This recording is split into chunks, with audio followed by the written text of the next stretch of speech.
Good morning student. आज हम BEd first semester के paper psychological perspective of education के बारे में डिस्कस करेंगे। उसका एक इम्पॉर्टेंट टॉपिक आज हम देखेंगे जिसका नाम है इंटेलिजेंस। इसको हम हिंदी में बुद्धि कहते हैं। सबसे पहले देखते हैं कि इंटेलिजेंस की मीनिंग क्या होती है। तो intelligence means an ability to learn, reason and understand. यानी इसका मतलब क्या हुआ कि याद करने यानी अधिगम, तर्क और समझने की क्षमता को हम लोग इंटेलिजेंस कहते हैं। ठीक है।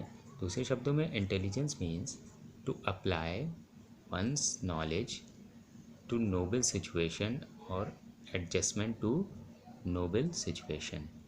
यानी क्या मतलब हुआ कि इंटेलिजेंस वो का अर्थ होता है कि अगर हम अपनी नॉलेज का, अपने ज्ञान का कहीं प्रयोग करते हैं, यानी किसी नई परिस्थिति में, किसी नोबल सिचुएशन में, या हम एडजस्टमेंट टू नोबल सिचुएशन या किसी नई जगह पर, नई कंडीशन में हम अपने आप को एडजस्ट करते हैं, तो उसको हम लोग कह देते हैं इंटेलिजेंस। यानी अगर आसान शब्दों में समझेंगे तो इंटेलिजेंस क्या है कि अपने नॉलेज का प्रयोग करना किसी नई परिस्थिति में या किसी नई परिस्थिति में अपने आप को एडजस्ट करना कहलाया जाता है इंटेलिजेंस। अब हम कुछ डेफिनेशंस देख लेते, परिभाषाएं देख लेते हैं कि टर्मन ने क्या कहा। Intelligence is an ability to carry on abstract thinking. यानी इनका मतलब है कि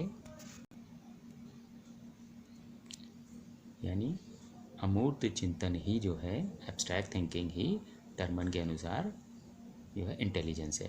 दूसरी डेफिनेशन विनय ने दिया, इंटेलिजेंस इज़ टू जज well, to comprehend well and to reason well. इन्हीं ने इंटेलिजेंस को तार्किक क्षमता से जो है रिलेट किया। फिर जो स्टर्न ने कहा था, intelligence is the ability to adjust one self to a new situation. यानी स्टर्न के अनुसार किसी नई परिस्थिति में किसी व्यक्ति की अपने आप को समायोजित करने की क्षमता को ही कहलाया जाता है इंटेलिजेंस। मान लीजिए आप इंडिया से निकल के आप किसी ऐसी कंट्री में पहुंच गए जहां की भाषा और वहां का जो है कल्चर आपको समझ नहीं आता है, और आप क्या करते हैं, कुछ दिन कुछ महीने रहने के बाद वहाँ के उस परिवेश में, उस कंडीशन में आप अपने आप को एडजस्ट कर लेते हैं, वहाँ की भाषा आप सीख लेते हैं, वहाँ का खान पान और रहन सहन। तो यही इनके अनुसार क्या था, किसी नई सिचुएशन में अपने आप को एडजस्ट करना कहलाता है इंटेलिजेंस।